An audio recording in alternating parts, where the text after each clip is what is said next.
voz de los protagonistas. En Contextos. Con nosotros está Carlos Castañón Cuadros y con él tenemos este contexto de la historia lagunera y traes un tema, que te digo que es un tema que pones el dedo en la llaga. Vamos a hablar de banquetas. De banquetas, sí. Hay una historia que tiene que ver con caminar las calles, con el día a día de las personas que en las ciudades en general, no nada más en Torreón por supuesto, caminan a diario por las banquetas de su ciudad, y ahí pues suceden muchas cosas, encuentros, compras, necesidades, en fin, una serie de cosas que hacen la ciudad propiamente. Entonces, es bien sabido que las grandes ciudades son buenas en buena medida porque tienen buenas banquetas. Esto es un principio que enseñan en las escuelas de urbanismo, en las más importantes escuelas, y lo dicen casi como un mantra, ¿no? Que una ciudad de calidad se refleja en esos espacios públicos que son las banquetas. Pues ya nos diste en la torre. Bueno, pero déjenme decirles que no siempre estuvimos tan mal. Pero yo les propongo que nos tratemos de imaginar un poco la ciudad del viejo oeste, que era Torreón hace 100 años, una ciudad ferrocarrilera, con muchísima tráfico de los ferrocarriles a nivel nacional e internacional, y era una ciudad que día a día se estaba haciendo. Entonces pensamos, por ejemplo, en una fecha 1910 o 1907, Torreón ya tenía edificios primorosos, importantes, de cantera, ya tenía en 1910 el Casino de la Laguna, y teníamos, les digo, estos espacios preciosos, pero no teníamos ni banquetas ni calles pavimentadas, ni una ni otra. Es decir, éramos todavía como una especie de... Teníamos el gran empuje de ciudad, pero nos faltaba la infraestructura como tal. Entonces fallaba, no había alumbrado público, no había drenaje, no había muchas cosas, estaban construyendo apenas. Entonces el reclamo pues era constante, el de las banquetas, porque en realidad no era una ciudad de coches, o sea, de vehículos. Había muy pocos vehículos, había escasos, una docena de vehículos de 2, 3 personas que los tenían, y todavía así alguna vez hubo un choque. De hecho, Francisco Amparán comentó aquí en estos micrófonos que Torreón tenía el récord Guinness de que nada más tenía 2 coches y chocaron. Esos 2 habían chocado. Era absurdo. Pero lo que quiero decirles con esto es que era una ciudad muy caminable, o sea, no había vehículos, ni tampoco el pensamiento de las personas estaba en función de los autos. Por el contrario, era una ciudad muy pequeñita que venía del sector Alianza hasta el sector de la Alameda, eran los límites prácticamente. Entonces se podía caminar perfectamente Torreón, y una de las grandes o de las obras más importantes que se emprendió en esa década de 1910 fue: tenemos que hacer las banquetas, porque aquello era ya intransitable, o sea, transitabas por pura tierra. Y cuando llovía los lodazales. Sí, aquello era un problema y eran muchísimas quejas. Entonces empezaron a hacer las primeras banquetas en esas fechas. Pero el gran proyecto de urbanización en realidad se dio hasta 1923 y se va a extender hasta 1927, que va a concluir toda la cobertura del primer cuadro del centro histórico, incluyendo el pavimento y las banquetas.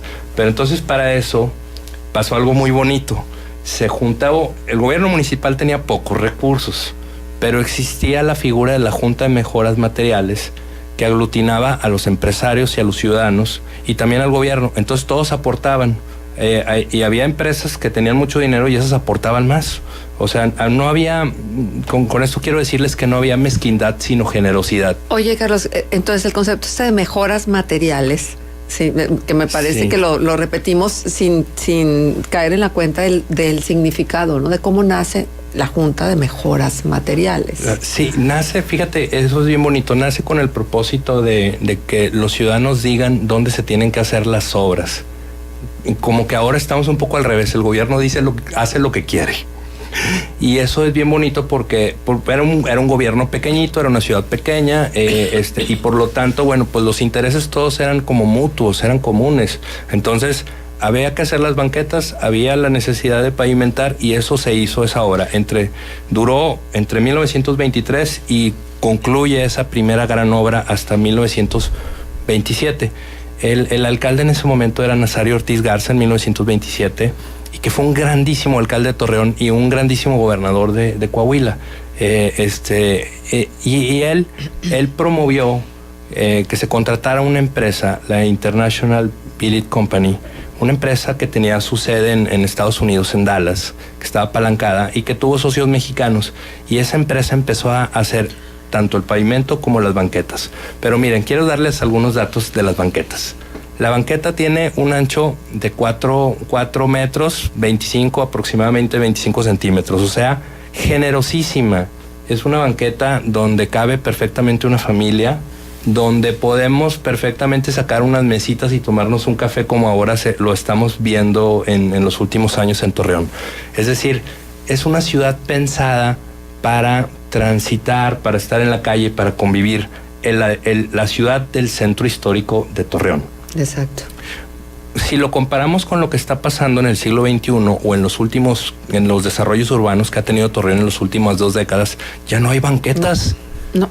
¿Y qué significa cuando ya no hay banquetas? Que ya no hay convivencia, porque entonces la gente pasa a lo largo de bardas y bardas y bardas. Lo digo de manera autocrítica porque yo vivo en esa ciudad, en esa anticiudad, pero no convives con nadie, no conoces a nadie, no caminas la ciudad. Entonces yo los invito a que caminen por el centro histórico e identifiquen. Todavía existen las banquetas de la International Billet Company en la calle Matamoros, quedan algunas, sobreviven en la Juárez, sobre todo ahí donde no hicieron las nuevas banquetas, todavía sobreviven. Y son que tienen más de un siglo. Sí, son algunas, o sea, esas banquetas fueron tan bien hechas que todavía, por ejemplo, la banqueta que está afuera de la escuela Benito Juárez, que es una escuela centenaria de Torreón, toda esa banqueta es histórica, esa banqueta existe. Es decir, fue tan bien hecho ese trabajo que 100 años después, o un siglo después, ahí está. ¿Qué características tenían esas banquetas? ¿Eran losas? O sea, ¿cómo las hacían? Es bien, al rato, ahorita les voy a tuitear unas fotos. Sí, por favor. Para que, bueno, son unos pequeños cuadros de aproximadamente 58 por 56 centímetros de cemento. Es un vaciado. Y esos cuadros precisamente son pequeños para evitar que se fragmenten. Entonces hacen alrededor de esa banqueta de 4 metros, tenemos pequeños cuadros. Esas banquetas tienen un sello, sí, y podemos encontrar el de esta empresa norteamericana. De los constructores. Exacto, y sí, de los constructores que después siguieron. Uno es Cesario Lumbreras, el magnífico constructor que hizo la Alhambra en la calle Colón y Abasolo, que después tumbaron y que la hizo en 1930. Para la misma persona, Fernando Rodríguez. Fernando Rodríguez. El del Hotel Elvira. El del Hotel Elvira, que hace un momento comentaban que es una banqueta extraordinaria de granito y que pues lamentablemente taparon una buena parte con cemento. Con cemento sin chiste. Qué puntadas, ¿eh? Sí, no hay respeto por la dignidad de la ciudad, de la historia, y eso lo tenemos que recuperar. Ojalá que desde esta columnita que tenemos aquí podamos hablar de estos temas, y ese es el propósito. Entonces vamos a encontrar también las banquetas de Felipe Ramírez, constructor. Felipe Ramírez, sí, hay muchísimas. Muchas. En el primer cuadro de la ciudad y en el segundo también. Exacto, todavía está. Ya sí dice, ¿verdad? Felipe Ramírez. Felipe Ramírez, constructor. Y todavía existe su casa muy cerca de la Alameda, una casa muy bonita de ladrillo. También vamos a encontrar las banquetas de Aguilar, constructores, y así vamos a ir viendo varias huellas. A mí la que más me impresiona es la de Lumbreras, porque Lumbreras dejó una huella indeleble en Torreón. Él fue el que construyó el Hotel Galicia para Fernando Rodríguez, el que construyó la Plaza de Toros en los años 30, que está en la Colonia Moderna, el que hizo la Alhambra, el que era hizo... ingeniero, que era arquitecto. Fíjate que no era ni ingeniero ni arquitecto.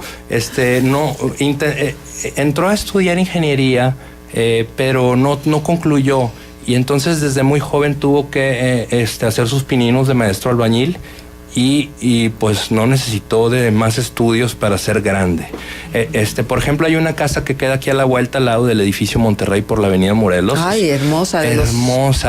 Bueno, de los Tueme. Actualmente es de los Tueme, pero era del primo de Fernando Rodríguez, Fernando Rincón, también. Entonces él viendo la casa que había hecho su primo, la Alhambra, la llamada Casa Alhambra, dijo, oye, por favor, pásame el contacto de tu constructor, que yo quiero una casa así. Pero esa casa está prácticamente íntegra, ¿no?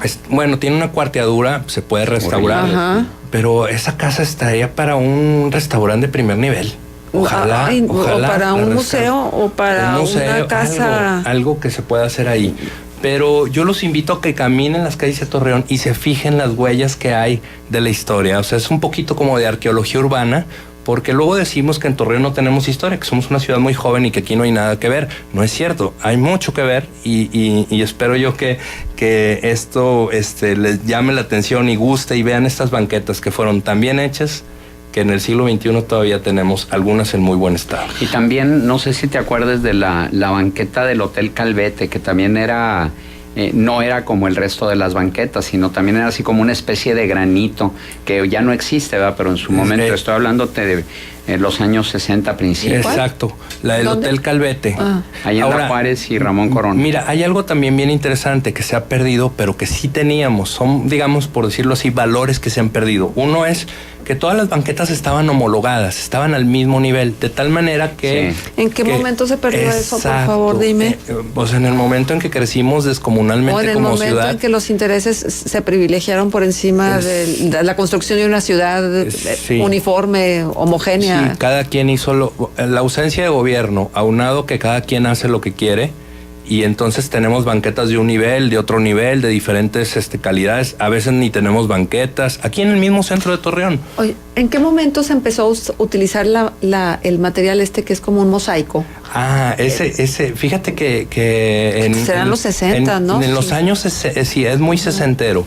No es exclusivo de Torreón, lo vemos en muchas ciudades del país, en Saltillo, en Durango, en Mérida, lo encontramos en muchos lados. Toda la calzada de Colón. Toda la calzada de Torreón, pero eso se volvió así como muy característico. Entonces tenemos muchas banquetas en Torreón con este mosaico que todavía se puede reproducir para bien.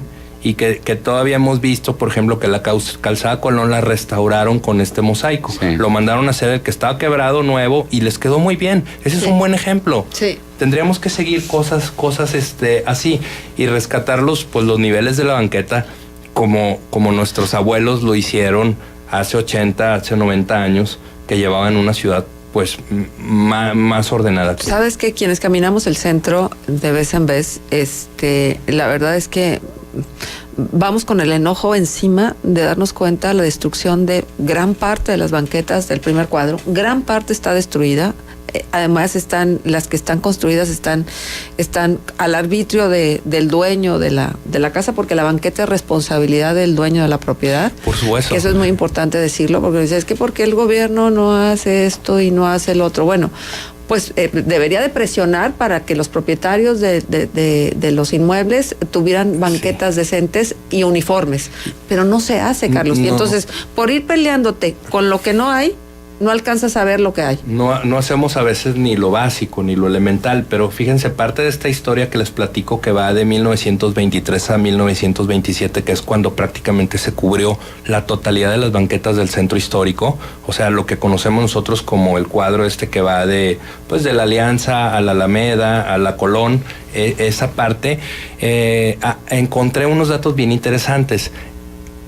Claro, el ayuntamiento era pequeñito y el inspector de policía, que sería como ahora el equivalente al director de la Dirección de Seguridad Pública, él hizo una campaña para que los ciudadanos aportaran dinero y recursos para no solamente hacer las banquetas, sino limpiarlas y mantenerlas de manera cotidiana limpias, despejadas. O sea, había una cooperación entre los ciudadanos. O sea, esas banquetas no las hizo nada más el gobierno, se hicieron con la aportación de cada una de las personas de que tenía su vivienda y el tamaño de su fachada, entonces, o de su predio. Entonces, de ahí salieron también los recursos. O sea, no fue única y exclusivamente el gobierno quien hizo todo, porque no alcanzaban. Era muy modesto el ayuntamiento en aquella época.